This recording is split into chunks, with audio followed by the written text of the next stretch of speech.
Uma vez eu vi uma pessoa falando que não tem nada melhor do que se ver pelos olhos dos seus amigos, né? E eu acabei de poder comprovar isso, porque realmente eu jamais falaria qualquer uma dessas coisas sobre mim mesmo. Então, obrigado, Laci, pela generosidade. É uma honra para mim estar aqui com vocês, especificamente nessa igreja, né? Porque eu acompanho bastante o Laci há um tempo, admiro bastante e para mim é motivo de muita alegria estar servindo a igreja que ele tem servido. Então, obrigado por me receberem, obrigado pela oportunidade de eu poder compartilhar a palavra com vocês. De coração, acho que eu não tenho muita coisa para acrescentar em questões de apresentação, Laci foi bastante abrangente, então eu gostaria de caminhar para o que a gente tem para conversar hoje a partir da palavra de Deus. Amém? Sabe que em 2015, eu fiz um mochilão com alguns amigos meus, lá de Curitiba, a gente foi para o Chile, foi minha única viagem internacional. Então, para mim, é uma viagem muito marcante. E assim, a gente era mais capenga financeiramente do que a gente é hoje. Então, a gente teve que fazer uma viagem com detalhes de logística, onde a gente pudesse aproveitar cada centavo que a gente estava investindo. E uma das técnicas que a gente assumiu nesse processo foi de fazer viagens longas à noite no ônibus, dormindo no ônibus e economizando uma hospedagem em algum hostel, né? E coisas nesse sentido. E uma dessas viagens que a gente desceu, né? Então o Chile é uma linguiçona, assim, é um país esticadinho, né? A gente desceu lá de Santiago, a gente foi descendo até Pucón. Pucón é uma espécie de Brotas, é um lugar que tem muita aventura natural, etc., né? A gente estava indo para lá porque a gente queria subir um vulcão chamado Vila Rica. Eu ia ver a neve pela primeira vez, gente. Eu estava muito animado, todo mundo muito feliz. E aí, a gente entrou no ônibus, estávamos viajando, olha no relógio, bom, faltam 6 horas para a gente chegar em Pucón. Passam-se dias e dias e dias, chega Natal, chega Ano Novo, olha no relógio de novo, ainda está faltando 5 horas e meia para a gente chegar em Pucón. Dá uma ansiedade, não dá? Quando a gente quer chegar em um destino, quando a gente está almejando chegar em algum lugar, esse lugar não chega. Né? Começa a dar um faniquito na gente, a gente começa a levantar, a gente começa a querer abrir janela, fecha a janela, come coisa, e aí você fica apertado no meio da estrada, fica complicado. A vida às vezes não parece um pouquinho isso? Não parece às vezes que a gente está caminhando para chegar num lugar e esse lugar nunca chega?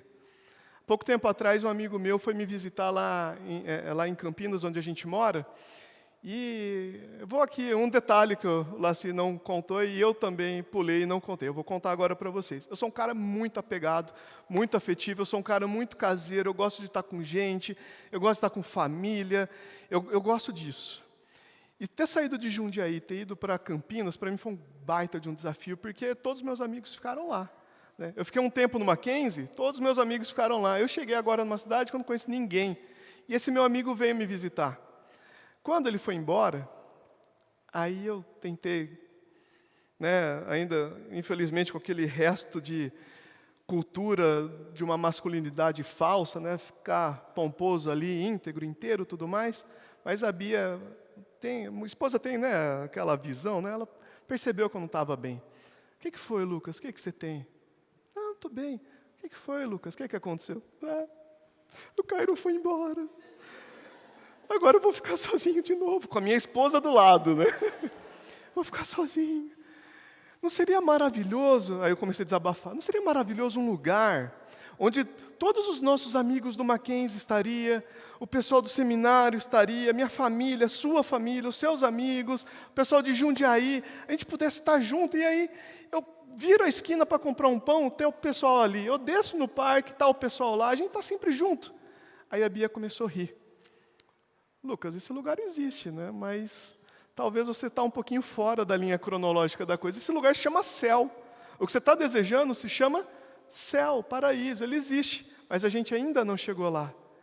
E aí a grande pergunta que eu quero levantar com essa introdução é como que a gente vive enquanto a gente ainda não chegou lá? Como que a gente lida, estando nesse ônibus, entre muitas aspas, caminhando para o céu, mas ainda não estando nele? Essa luta não é só minha e definitivamente não é só sua.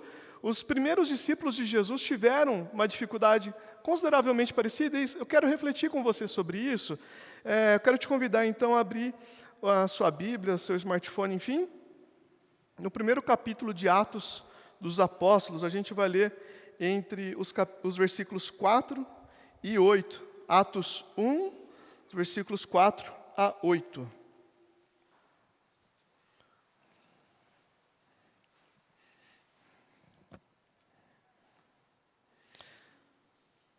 Vamos lá, então.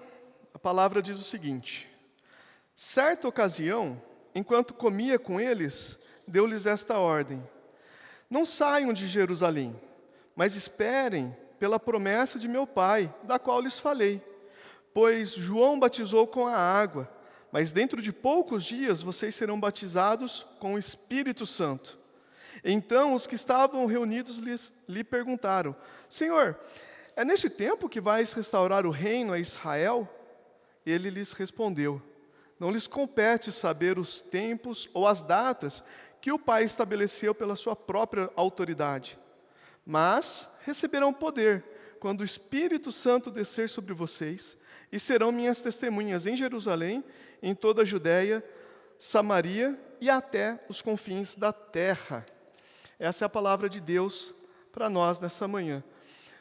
Veja você, eu queria colocar as coisas em perspectiva para você entender o que os discípulos estão perguntando. Às vezes, para a gente não faz muita diferença, não é? A gente não vive num reino, a gente não tem rei.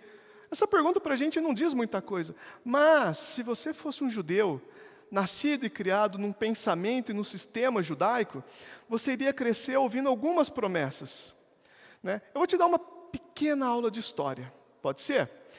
Para a gente, como que nós, ocidentais, brasileiros, como que nós dividimos a história? A gente vai pensar em pré-história, aquele passado mega distante, quase mítico. A gente vai pensar em Idade Antiga, né, com os gregos, os povos antigos, os romanos, etc. A gente vai pensar em Idade Média, que vai ter o mundo tomando um pouquinho de forma e chegando mais ou menos próximo ao que é hoje. E aí a gente tem a Idade Moderna e a contemporânea. Basicamente é isso. A nossa prova de história é difícil, né? Tem muitas etapas para a gente passar. Mas para o judeu, a prova de história dele era incrivelmente mais simples, né? Porque o mundo para ele, a história para ele se dividia em duas partes. A presente era má, marcada pelo pecado de Adão.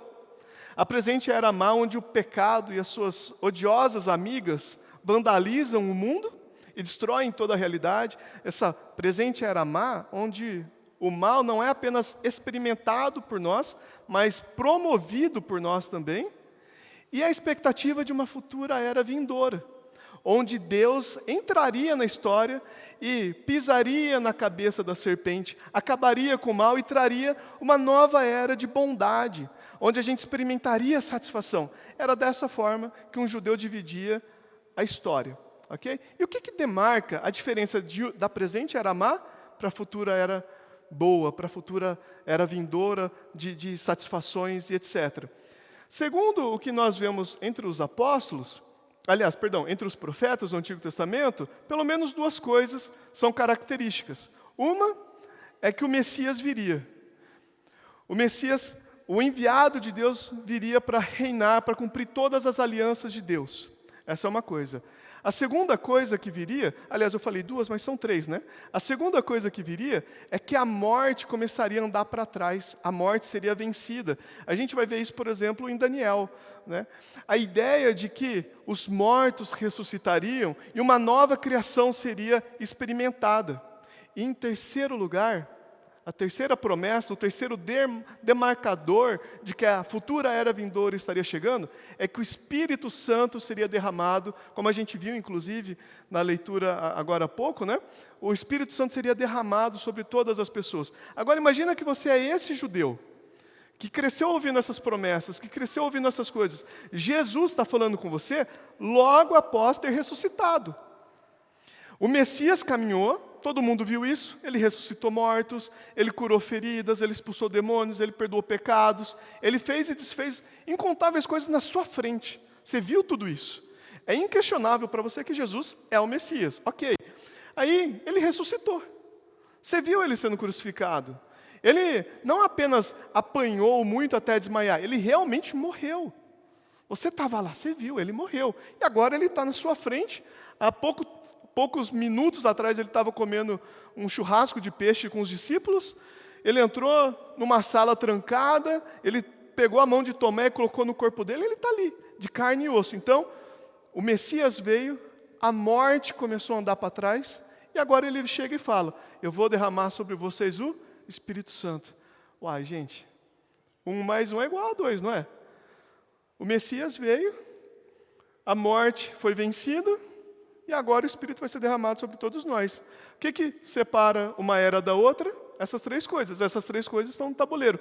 O que a gente vai concluir então? O que qualquer discípulo vai concluir? O reino chegou. Essa futura era boa, plena de bondade, está aqui. E aí então eles fazem essa pergunta, e essa pergunta agora faz sentido. No versículo 6.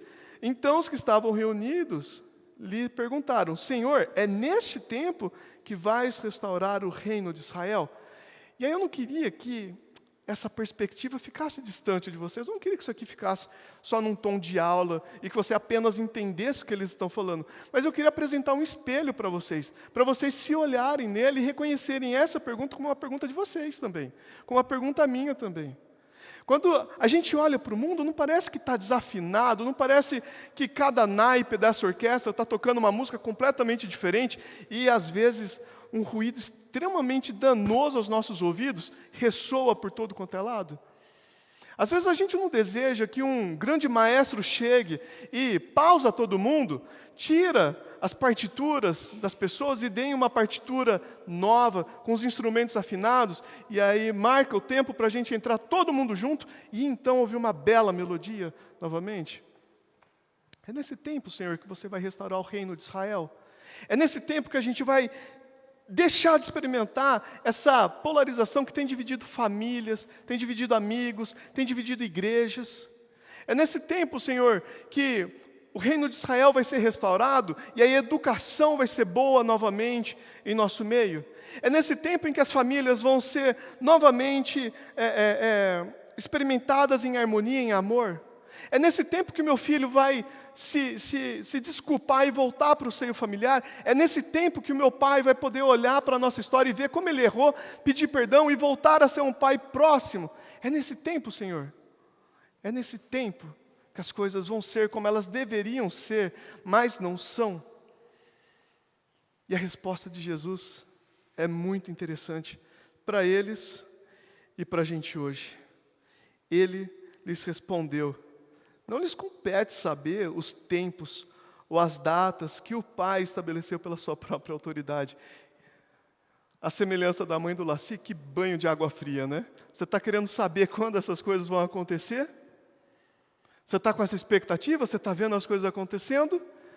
E aí você só quer aquela confirmação, é agora. Né? Pode arregaçar a manga, dar aquela alongada e vai para cima experimentar o mundo que Deus criou para você experimentar. E a resposta que nós temos é, não te interessa saber. Vamos fazer um pequeno parênteses, pessoal? Quantas vezes a gente não fica tentando adivinhar os tempos, né? Quantas tradições cristãs não tentam ler os sinais e descobrir quando Jesus vai voltar? Tem tradições cristãs que são criadas com base justamente em adivinhar quando Jesus vai voltar. E a resposta de Jesus, clara e direta para a gente é, não interessa. Não interessa saber quando vai acontecer. Sabe por que não interessa a gente saber quando vai acontecer? Como C.S. Lewis muito bem disse, né? Tem um pessoal que brinca assim, não é uma pregação do Lucas se ele não citar C.S. Lewis. E é fato, não é uma pregação minha se eu não citar C.S. Lewis. Então, citando C.S. Lewis, C.S. Lewis, para quem não sabe, escreveu as Crônicas de Nárnia, uma coletânea de histórias bastante famosas no meio cristão, né, e etc.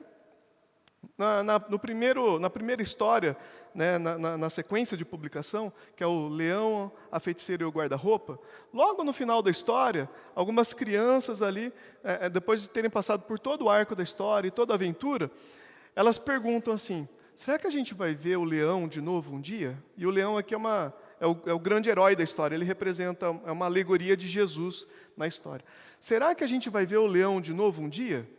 E aí, a resposta que a criança recebe é o seguinte, claro que ele vai se apresentar para a gente de novo um dia. Claro que a gente vai ver ele de novo um dia, mas não vai ser exatamente como foi dessa vez.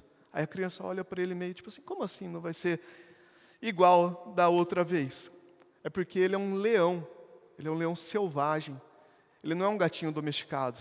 E às vezes, a gente não trata Jesus como se ele fosse um gatinho domesticado, um gatinho que se a gente pega uma bolotinha ali de linha e mexe no chão, aí ele vem ronronando para a gente para fazer as nossas vontades. Seria prático, não seria? A gente não vai admitir isso abertamente, mas não seria gostoso se a gente chegasse em Jesus e falasse assim, ô Jesus, pega ali a carta para mim. Ô Jesus, faz o ônibus chegar mais cedo. Ô Jesus, faz o meu chefe ser um pouquinho mais generoso e deixar eu sair meia hora mais cedo para fazer uma surpresa para minha esposa. Mas Jesus não é esse gatinho domesticado que faz as nossas vontades. Ele é esse leão selvagem.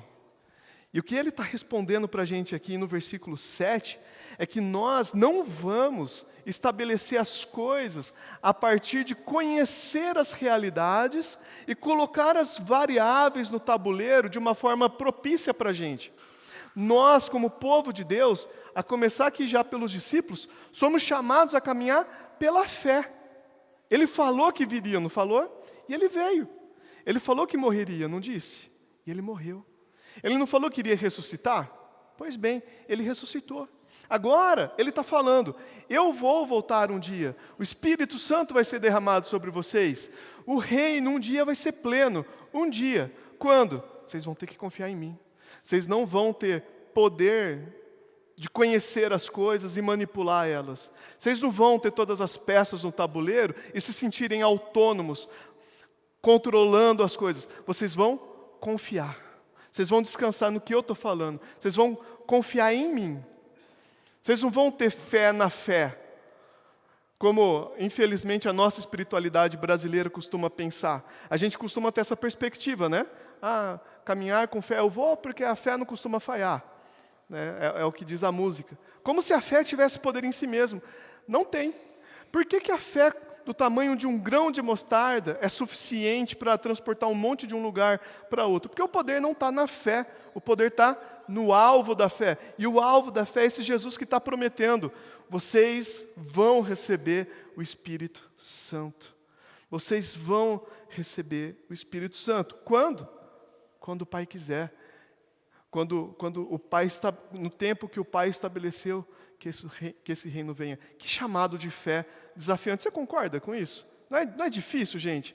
A gente ter essa expectativa que Deus nos deu, que Deus colocou em nosso coração, essa expectativa pela eternidade que Ele colocou na nossa própria natureza, e a gente caminhar no escuro, por assim dizer, sem saber exatamente aonde que estão as coisas, tendo que confiar na voz dEle, a nos falar, mais um passo, agora vira para a esquerda, isso, eu estou logo na frente, estica a sua mão que eu vou te pegar. É desafiante, não é? Mas é justamente esse o chamado de Deus para a gente. Por quê? Jesus não é um gatinho que a gente treina e que a gente dá algum comando e ele vem rolando, ou fingindo de morto, ou ronronando. Ele é um leão selvagem, que nós somos chamados a confiar. E a boa notícia é que quem já tem caminhado algum tempo com Jesus vai poder confirmar, é que caminhar com Jesus Cristo, ainda que seja desafiante para a nossa natureza, é um baita de um presente, porque ele é bom. Essa é outra fala de C.S. Lewis nas Crônicas de Nárnia. Quando perguntam, um leão? Mas ele não é perigoso? A resposta que nós temos é, claro que ele é perigoso, ele é um leão, mas ele é bom. Esse Jesus que nós somos chamados a confiar plenamente, é bom. E a gente pode comprovar isso caminhando com as nossas vidas. E aí, gente, ele continua no versículo 8 e nos diz, mas receberão poder quando o Espírito Santo descer sobre vocês. E serão então minhas testemunhas em Jerusalém, em toda a Judéia e Samaria e até os confins da terra. Agora veja, numa primeira batida de olho, parece que Jesus está mudando de assunto, não parece? Mas Jesus não é desse tipo. A pergunta foi, é nesse tempo que você vai estabelecer o reino de Deus? É nesse tempo que as coisas vão voltar a ser como elas deveriam ser? É nesse tempo que vai haver harmonia entre as relações? É nesse tempo onde as coisas vão funcionar como elas deveriam? Onde a tecnologia vai nos levar num ambiente maravilhoso, mas sem destruir a natureza? É nesse momento, né, onde a gente vai poder ter uma economia que atenda as pessoas, onde todo mundo tem bens e serviços que possam suprir as suas necessidades. É nesse tempo, resumindo, em que o mundo vai ser aquilo que o Senhor havia criado para ser. Jesus está respondendo isso. Jesus não está mudando de assunto, ele está respondendo a essa pergunta. E como ele responde, vocês não têm que saber quando, mas vocês vão receber poder quando vier o Espírito Santo sobre vocês. E a gente costuma olhar apenas para o lado da missão que o versículo 8 vai trazer. Vocês vão ser minhas testemunhas. Mas perceba que isso está em segundo lugar. Antes disso, tá? Vocês vão receber o Espírito Santo como resposta a essa expectativa do reino de Deus. O que Jesus está falando para a gente? Basicamente é o seguinte: vocês não vão experimentar esse reino ainda plenamente agora, mas a vida que flui de mim, a vida, lembra quando Jesus está lá no tabernáculo, ele está lendo o profeta Isaías, ele fala que o Espírito de Deus está sobre mim para pregar libertação, etc, etc. E aí ele fecha o rolo e ele fala, isso aí está se cumprindo agora. Ele está falando, esse Espírito que estava sobre mim, agora vai ser derramado sobre vocês. E vamos falar a verdade? Eu acho que a gente não dá valor para isso o suficiente. A gente está tão bem com as nossas tecnologias, com os nossos celulares, com as nossas capacidades, que esse elemento, por assim dizer, metafísico da nossa fé, às vezes parece apenas uma lenda distante, muito legal, mas uma lenda. Mas sabe qual que é a verdade? A verdade é que o pecado que você tem lutado para vencer, aquele pecado que você tem vergonha de abrir para as pessoas, aquele pecado que se projetasse aqui no telão, você sairia correndo daqui com vergonha, porque todo mundo iria ver o que você faz, é vencido porque Jesus Cristo está derramando a sua vida sobre você. Aquela necessidade que você tem de pedir perdão para alguém, mas você não consegue porque é muito humilhante, agora você pode, porque o Espírito de Deus está sobre você. Aquela necessidade que você pode, com generosidade, suprir às custas do seu próprio conforto, às custas dos seus próprios bens, às custas do seu próprio contexto tranquilo, você pode fazer agora, porque o Espírito Santo de Deus está sobre você. Quando Jesus Cristo fala para a gente, vocês receberão poder quando o Espírito descer sobre vocês, Ele está falando assim, a minha vida, que me guiou, que me conduziu, que me fez viver de forma perfeita aqui e agora, todos concordamos com isso, certo? Jesus viveu de forma perfeita. Ele viveu o reino de Deus aqui na terra, no tempo presente. Essa vida agora está sobre você. Jesus não é apenas o teu exemplo. Jesus não é apenas uma receita de bolo para você copiar, imitar, como se você tivesse capacidade para fazer isso. Se Jesus fosse apenas o nosso exemplo, a gente estaria em maus lençóis. E é fácil perceber isso. Há décadas atrás, Neil Armstrong chegou na Lua. Um homem chegou na Lua. Que baita exemplo, não é? Show! Então vai lá agora no quintal da tua casa, construa um foguete e vai para a Lua também, já que agora tendo um modelo está tudo jóia. Percebe como simplesmente ter um modelo de algo grandioso não te capacita a ser grandioso? Não é porque o Neymar joga bem que eu vou conseguir jogar bem também. E muito pelo contrário, na verdade. Jesus ser um modelo para a gente não faz a mínima diferença. Mas a vida de Jesus agora está fluindo em nós. Porque o Atos 1:8 é uma verdade. Vocês receberão poder quando o Espírito Santo descer sobre vocês. Vocês vão experimentar essa vida que vocês querem. Vocês vão experimentar esse reino vindouro que vocês desejam, porque eu estou dando para vocês o meu Espírito. E aí sim, não apenas capacitados, agora a gente vai poder caminhar como Jesus caminhou. Percebe a inversão? Jesus não é apenas um modelo para a gente, mas a partir do momento que a vida dele flui em nós, Ele passa a se tornar um capacitador das nossas vidas e nos conduz a caminharmos segundo o seu modelo perfeito. E aí, esse reino perfeito que a gente quer experimentar se torna possível exatamente agora. E aí sim, entra a segunda parte do versículo 8, a parte da missão. Vocês serão minhas testemunhas. O chamado da igreja e o chamado de Israel são os mesmos. O que Israel foi chamado por Deus para fazer é exatamente a mesma coisa que a igreja foi chamada para fazer. Israel foi chamado para ser luz para as nações. Por exemplo, se você for lá para Gênesis 12, você vai ler Deus chamando Abraão, falando assim, Abraão, eu vou te separar, eu vou te fazer uma grande nação, eu vou te abençoar, para que você seja bênção para outras nações. Isso vai acontecer na aliança que Deus faz com Moisés, com Davi. A ideia é sempre a mesma. Você vai ser abençoado, você vai experimentar dessa alegria, para que outras pessoas possam ver o meu reino na sua vida, essa alegria na sua vida, e passem a desejar participar dessa realidade também. Percebe a diferença? O que muda então entre a missão de Israel e a nossa? É que Israel estava com uma promessa: um dia o Espírito vai descer sobre vocês. E agora, a igreja vive com a promessa cumprida, o Espírito veio sobre nós. Por causa disso, a gente pode ter um estilo de vida completamente abrangente, não apenas em exercícios religiosos, mas abrangente, que conduz a gente a experimentar o reino de Deus aqui e agora, enquanto nós estamos no meio do caminho, de forma a atrair pessoas para experimentar desse reino, de forma que as pessoas possam olhar para nossa comunidade, possam olhar para a nossa igreja e falar assim o seguinte: caramba, isso que eles têm é exatamente o que eu quero.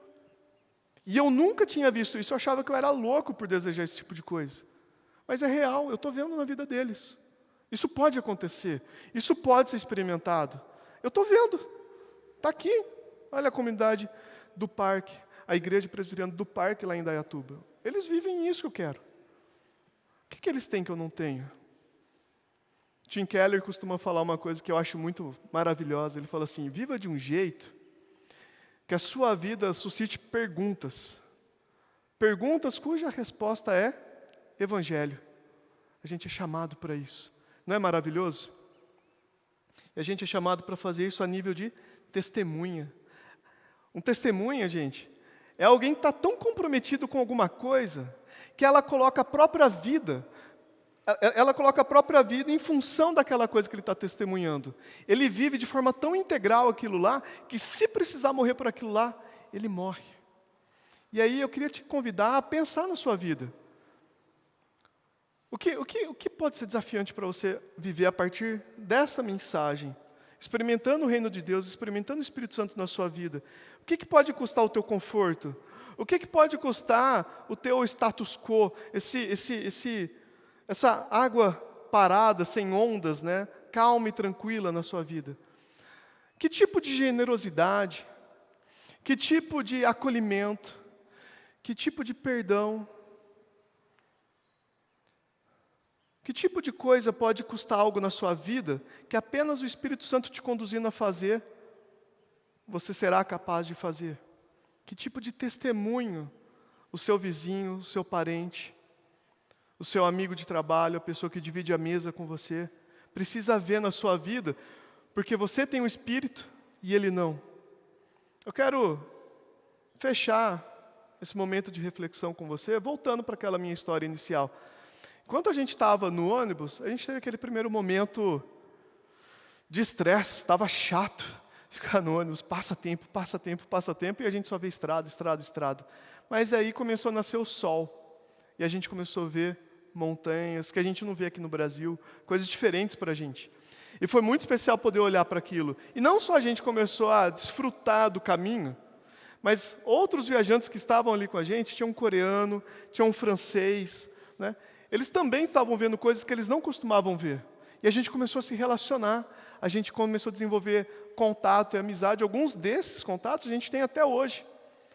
A gente, inclusive, olha que barato, na volta depois, esse mesmo grupo que estava estressado dentro do ônibus, aguardando o caminho e acabou fazendo uma amizade, a gente acabou, depois voltando para Santiago, a gente acabou indo num show de uma banda que a gente gostava muito, assim, e a gente descobriu ali na hora que a banda ia estar lá, uma coisa completamente inimaginável, a gente pôde dividir essa experiência junto também. Porque durante o caminho, enquanto a gente não chegava lá, a gente continuou vivendo. A gente continuou se relacionando. A gente continuou antecipando realidades que seriam futuras, aqui agora, no meio da estrada. Enquanto isso, como que a gente vive? A gente vive, porque o Espírito Santo de Deus já habita em nós. E realidades futuras já podem ser experimentadas parcialmente aqui agora. Por quê? porque vocês receberam poder quando desceu o Espírito Santo sobre vocês. E agora vocês se tornaram testemunhas de Cristo, desse reino que você aguarda, aqui, ali e acolá. E agora eu fecho com uma imagem que para mim é bastante cara. Lá em Jundiaí abriu um restaurante bastante famoso, uma franquia bastante famosa de restaurante, né? Então, imagina assim comigo, né? A gente tem o shopping aqui, tem a entrada do shopping. Essa entrada, ela já tem uma escada rolante logo de cara. Então, quem entra, quem vai embora, passa por essa escada rolante e o restaurante é aberto bem aqui no piso térreo, do lado dessa escada rolante. E uns amigos meus, a gente chegou no shopping, a gente estava passeando, cinema, essas coisas que a gente faz quando não tem nada para fazer. Aí, quando a gente estava voltando para ir embora, a gente estava descendo a escada rolante, a gente viu uma fila nesse lugar. Gente, essa fila foi um golpe para a gente, porque a galera estava rindo, estava feliz, eles estavam bebendo coisas, petiscando coisas, eles estavam tão felizes, e o cheiro que vinha desses petiscos, cara, aquilo lá fisgou a gente. Completamente, de forma irresponsável, a gente nem viu se a gente tinha grana nem nada, a gente só desceu da fila, da escada rolante, já entrou na fila direto. E a gente ficou ali, já pedindo uma coisinha aqui, uma coisinha acolá. Pouca coisa depois, um outro amigo nosso, que a gente não tinha combinado de ver, vinha descendo a escada rolante também. A gente foi aqui, ó, ei, vem cá também, cara, vamos ficar junto, vamos, chega aqui com a gente. Aí ele viu a gente rindo, viu pessoas comendo, viu aquele cheiro gostoso da fila e entrou. Percebe que a fila não é o restaurante? O restaurante ainda ia abrir vagas. Pessoas ainda iriam entrar no restaurante. O banquete de verdade ainda iria acontecer. Mas na fila, a gente já estava podendo desfrutar de muita coisa. Não apenas desfrutar de muita coisa, mas também chamar pessoas para participar daquilo lá. E eu quero te falar que a igreja, hoje, no tempo presente, é justamente essa fila. Você está sendo chamado, diferente de outros fiéis de outras religiões, não para se sacrificar para o sustento de deuses. Você está sendo chamado para desfrutar da vida que você deseja desfrutar. Deus te fez para isso. Ele quer que você experimente muito mais do que você está sonhando. Enquanto você experimenta isso, Ele quer refletir a glória dele em você, na vida de outras pessoas, a ponto de outras pessoas desejarem entrar nessa fila também, enquanto nós todos, como comunidade, aguardamos o restaurante abrir, o paraíso abrir, para a gente entrar nele e desfrutar desse banquete eterno. Amém? Você tem esse privilégio, você pode participar disso. Enquanto isso, como que nós vivemos? Nós vivemos, porque o Espírito Santo habita em nós. Amém? Gostaria de te convidar então para orar comigo e depois a gente dá prosseguimento. Senhor Deus, eu quero te agradecer pela tua palavra. Obrigado, Deus, porque o Senhor tem preservado ela ao longo de séculos e milênios, Deus, contra incontáveis ataques. Ela se permanece aqui, de pé e acessível para a gente hoje.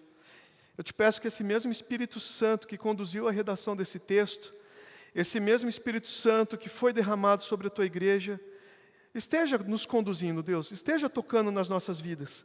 Eu te peço que esse mesmo Espírito Santo esteja nos conduzindo a viver como Cristo viveu, para experimentar dessa boa vida que Ele tem para nós. Esteja nos conduzindo, Deus, a refletir essas realidades do reino de Deus, essas realidades tão desejáveis, essas realidades que nós ansiamos com tanto fervor de experimentar, Deus. Que nós possamos estar experimentando parcialmente elas agora, enquanto aguardamos o banquete verdadeiro, de forma que o Teu reino reflita em nós como espelho e toque na vida das pessoas à nossa volta, Deus. Eu te peço para a Sua honra, eu te peço para a Tua glória, para que nós sejamos de verdade, Deus, verdadeiramente felizes, para que o Seu nome seja realmente glorificado, Deus, para que as pessoas à nossa volta possam Te ver nas nossas vidas, no nome santo do Seu Filho Jesus. Amém.